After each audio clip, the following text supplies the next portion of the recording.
There are business leaders who started their entrepreneurial journey when they were young. There are those who took over the family company. And there are those with no background in business at all who come from a different field of expertise, but found themselves establishing their own companies. One such businessman in Pampanga is our guest tonight, Mr. Marco Antonio Jimenez, an award-winning Kapampangan business and civic leader.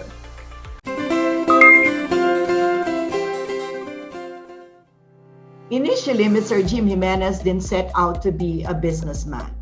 He intended to attend medical school after finishing a degree in biology. But things took a turn for him when he got involved in a small business when he was younger, the beginning of his entrepreneurial journey. Today, Mr. Jimenez serves as the Vice Chairman of the Pampanga Chamber of Commerce and Industry, Incorporated. He also leads many of his business, like the Nephrolife Incorporated and Jewel Development Incorporated, all while serving the community through his social civic activities. Let's get to know more about this Fernandino business leader in BizBaz. Welcome to the program, Sir Jim Jimenez.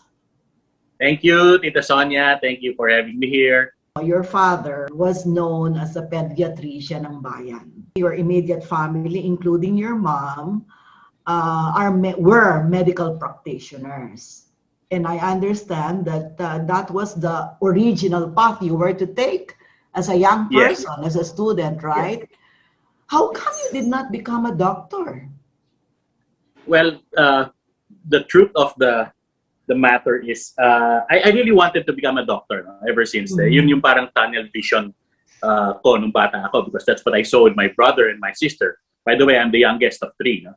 So, sila talagang, I idolized them. No? Talagang ganun yung focus nila. And I tried also. No? I took up also pre-med nung college ako. But at the back of my mind, I've always also wondered how it is to,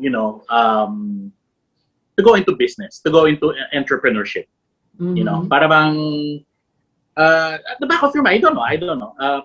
Ganun yung aking thinking nung time na yon. Then I remember my sister telling me, sabi niya, alam mo, Jim, sabi niya, if your lifestyle is like that, sabi niya, I don't think you're cut out to become a doctor, sabi niya. She was, well, probably siguro trying to challenge me also at that time, no? But definitely not degrading what I was doing. But, that had me thinking also na para bang, okay, siguro, ay para bang i-recalibrate ko yung aking yung focus, no? Ano ba talaga ang gusto ko? Then, sabi ko, I'll give myself a year. Right when I graduated na, in 1991, sabi ko, pasok kaya ako sa negosyo. And then, see what happens.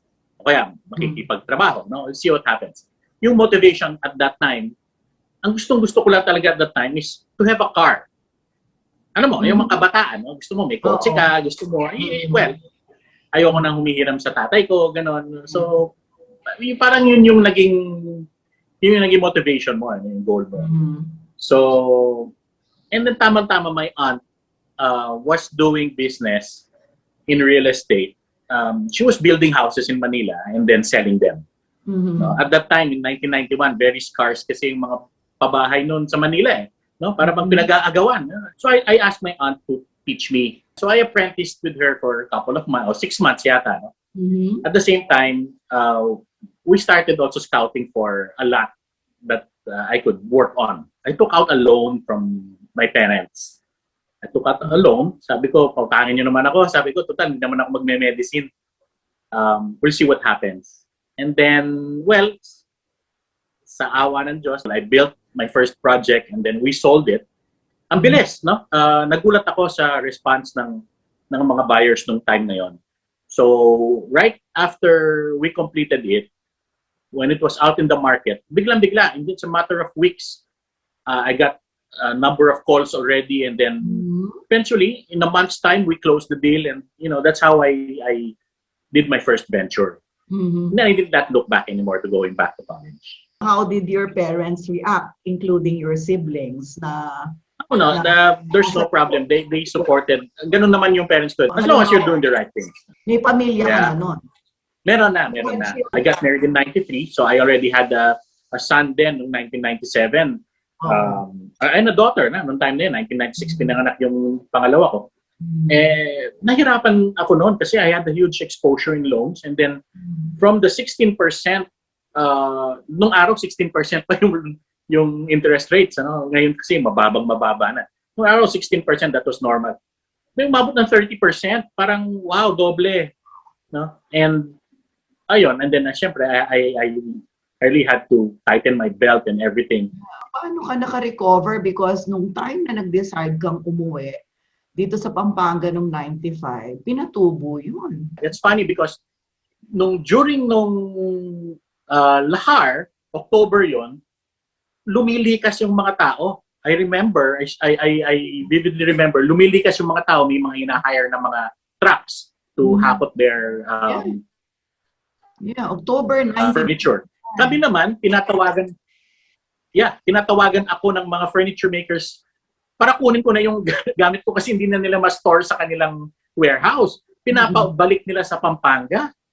So ako naman, naglalagay ng furniture sa bahay ko. Yung mga tao sa Pampanga naglilikas. No? So natakot din ako noon kasi I was thinking baka biglaang bahain yung wala pa tayong mega dike noon.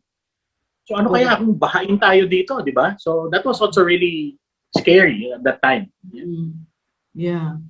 At nung bumalik ka dito sa Pampanga, you went back, you pursued your real estate business, or did you? No, I stopped the real estate business. Yeah, the real estate business was halted to a grind talaga. It stopped, no? I had to look for, we had a little savings by then. We had to look for an alternative. So me and my wife, Patricia, no? We ventured into a partnership with David Charlton of David Salon. So we were the ones who brought David Salon to Pampanga. That was in 96, 97. I see. So yung time na yon. So we brought David Salon here. We had a partnership with David Charlton, and that was my first venture into a partnership. Tapos foreigner pa yung kapartner mo. Medyo iba yung business practices.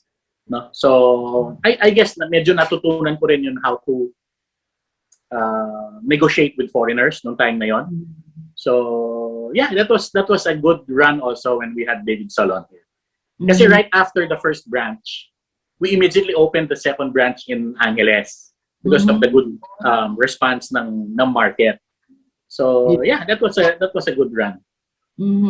So you still have those branches of No more. Competition has been very steep lately. So yeah, we decided to diversify na lang into other businesses. Pero liquidate na namin yun siguro mga 5 years ago. I still have one. I still have one in SM Pampanga, but I'm just a minor shareholder with David Charlton. I see. Pero meron kang medically related, yung Nephrolife Incorporated. Yeah, yes. Nephrolife, formally it became a company. Ito lang, no, 2020. No, 2020. But it has been on the drawing board since 2018. Inaano talaga namin yan. We wanted to, because we felt that there was a need really for renal care in Pampanga. Not that kulang. Siguro I could say na parang there's a market. There's a need kasi sa dami ng, we did the research sa DOH also, at sa dami ng mga, sabihin natin, pasyente ng who need renal care in Pampanga. Until now, nandyan pa yan. It's new. We just set up. 2020 lang naman pala, no? 2020, yeah. 2020 na in the middle of the pandemic, di ba? In the middle, we even stopped construction in the middle of the pandemic kasi nagka-lockdown. So we were under construction February of last year, and then we stopped, then we resumed August na, And then katatapos lang, and then actually we're open now, no? We just serviced patients yesterday. So yeah, and then tomorrow we'll be at again. Congratulations. Thank you. It's But, yeah. but you have a school also. The school we're suspending muna operations on the school because of the pandemic, no? Because we're under TESDA, we're not under DepEd. That's Asia Pacific Academy. But we started out as Asian College of Science and Technology, ACSA. That was a franchise. And you plan to resume operation once the pandemic is over? Yeah, probably when everything normalizes into the new normal. No? When the vaccines are all rolled out, when we have a lot of people inoculated, when there's no more risk of infection for face-to-face. No? Kasi ngayon, mataas pa yung risk. Tapos when you're teaching them kasi, when you're training them into, talagang malapit you have to show them how to make the bed, how to do this, how to do that, di ba? Talagang may interaction na malapit, hindi siya classroom type din. Hindi pwede, no? Yung mga lecture. Hindi pwede. Yeah. So, medyo mahirap din. So, yeah. For now, we suspend na muna. So, ang pinagkakaabalahan to now is Neferlife. You're also involved in so many other activities, organizations, advocacies, di ba? Natatandaan ko for the longest time, ikaw yung namumuno nung City of San Fernando ICT Council. Di ba? We were nung infancy pa ng call center business. No, that yun yung time na para bang then Councilor Jimmy Lasatin. Councilor pa siya nung time na yon. Para bang he wanted to strengthen the IT industry. So para bang why don't we make Pampanga like San Fernando in particular, no? Para bang sort of an IT hub, no? Let's strengthen, sabi niya. So we helped him set up also the ICT Council. That's why the ICT Council was set up. Now, during that time when I was president of the ICT Council, yun yung goal natin na talagang i-strengthen, paigtingin natin yung call center business kasi yun yung money making natin, yun yung actually parang knight in shining armor natin. Because these companies will employ hundreds at a time. Yeah. Tapos hindi siya minimum wage. I mean, you're above minimum wage. Yes. You're hiring the very young people who are spending. And this will all will keep the economy dynamic talaga. So we were pushing that. At that time, Senator si Mar Rojas, and he was pushing also for the strengthening of the IT, of the call center, the BPOs. So yeah, we had a series of wala pang Department of ICT. We were very instrumental also in lobbying the Senate that ma-create na yung ICT department. Kaya nagkaroon ng Department of ICT no. So yeah, yun yung mga natin. So ngayon masasabi natin na kahit paano na strengthen naman natin yung IT. Although San Fernando cannot be or still not yet a IT hub in terms of BPOs. It's because of the infrastructure. Mas marami ang infrastructure ng Clark. So dito, we produce the graduates that Clark hires. That's true. So satisfied naman sila when it comes to the products that we produce, no, the graduates. So when we set the standards on that, pina-strengthen natin yan. Yes, and that's really good because for a city like San Fernando with a strategy map like that, diba? Even if we did not become a BPO or an IT hub for that matter, the fact that we're able to produce I think we did a good job on that. I think the city did a good job on that. And kahit naman ang tanungin mo ang BPOs in Clark, no? Kahit hindi lang Clark, kahit in Tarlac, there are some BPOs in Baguio. There are a lot of Kapampangans, of Fernandinos in particular, or those who studied in San Fernando who are being hired as BPOs.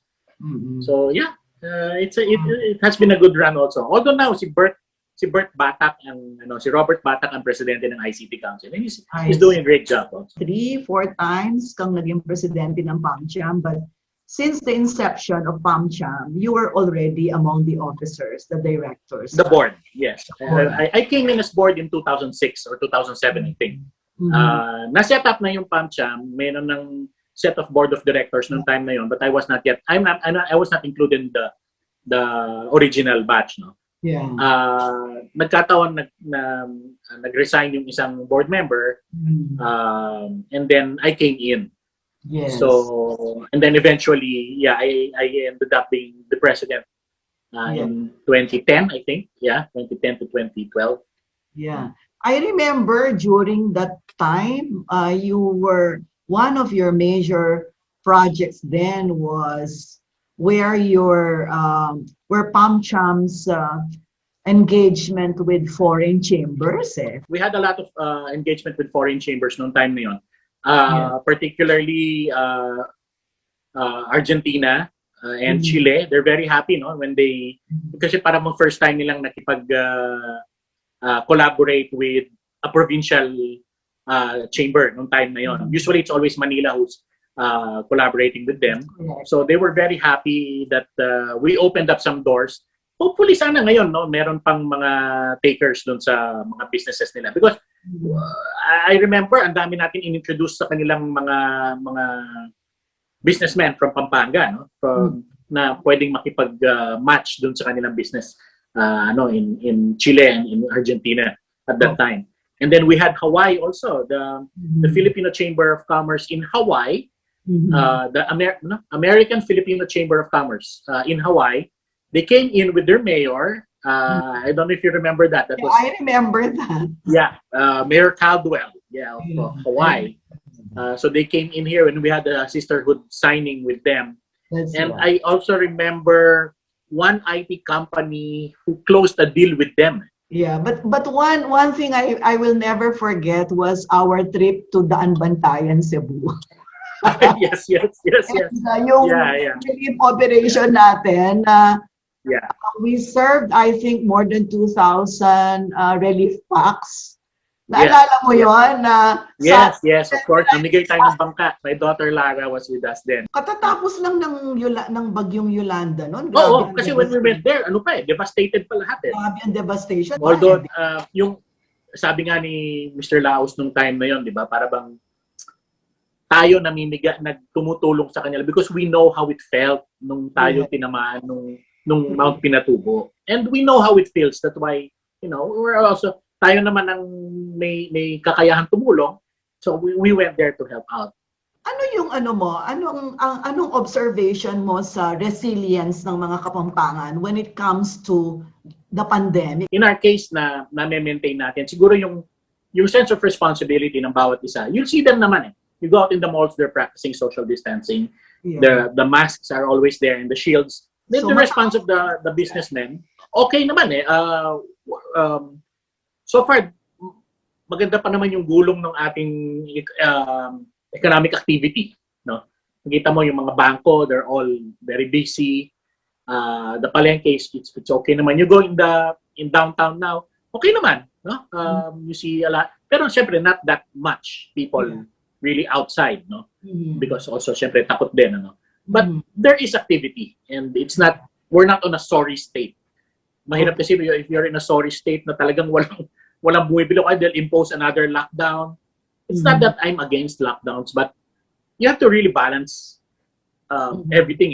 Yung bed capacity ng mga hospitals, the health workers, are they really enough to do they have the equipment, the beds, the medicines, are they all in place? Diba?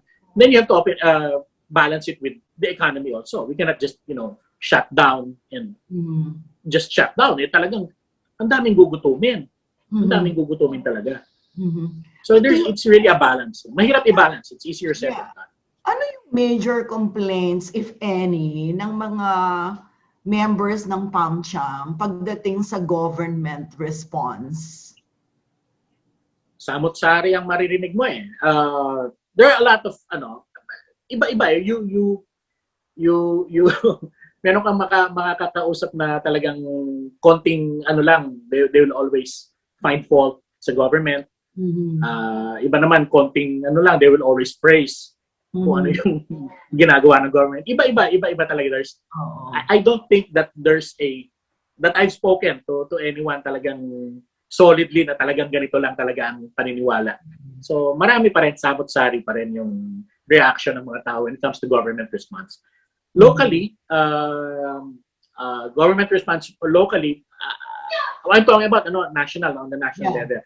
Pag locally, wala akong everything is okay naman with the provincial government, with the city government, everything is okay. Angeles City and wala ka naman maririnig na sa complaint sa local eh. Pero sa national, iba't iba talaga ang maririnig mo. What specific committee or area of work in PAMCHAM are you most active in at the moment? Right. Right now, I'm in the membership development kasi ngayon. Last year and now, I'm in the membership development committee.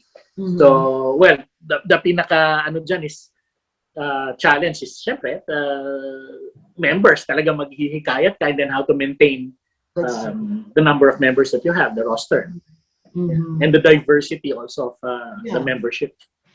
With the pandemic, did the membership increase or medyo, that's a good question. Medyo mahirap ngayon. I must admit, medyo mahirap mangumbinsi na sumama sa chamber. But we try to tell them that it's going to be good for everyone. It's best for everyone because we're helping out each other. Pero hindi natin masisisi kasi for the whole year of 2020, medyo talagang, hindi lang medyo, natenga talaga yung business. There was no money coming in. Their priority now is to keep their companies afloat. So we're trying to balance also on the membership fees, kung paano, how to make it flexible. Para lang maghikayat. Kasi the more members we have, the better for us. Tutulungan tayo dyan. Okay. By way of a parting message, Sir Jim, can you tell our business people, those you are recruiting to become members of PAMCHAM, ano ba ang advantages ng maging member ng Pampanga Chamber of Commerce ngayong mga panahon na ito? Please invite them to join. For me, on a personal note, I always tell them naman, for me, it's always first-hand information. You get first-hand information. Hindi chismis yung naririnig mo na, there's a company opening here, Clark is doing this, Clark has investments this much. Yung iba ko minsan chismis lang, naririnig mo lang sa barbero, naririnig mo sa kanto, di ba? This is first-hand information because your guest speakers mismo are the ones running these companies, are the ones heading CDC, are the ones in BCBA, di ba? The congresswoman herself, the mayor, or whoever, no? So you get the first-hand information of what's really going on. And as a business person, lahat ng decision mo sa opisina o sa gagawin mong next move should be based on credible information, hindi yung chismis. Hindi yung narinig, sinabi ni ganito, ganyan, di ba? O ganito, hindi ko na itutuloy ito. Yun pala mali. So for me, it has been very helpful for me to have first-hand information. Sabi nga ni Kuya Kim, knowledge is power, di ba? Parang yun yung para sa akin. Yun yung pag alam mo yung nangyayari, then you can decide easier and it's more mas yung decision mo mas solid. Whatever you do for the company. Thank you very much for gracing our BizBus. Thank you, Tita Sonia. It's okay. Yeah. Thank you very much.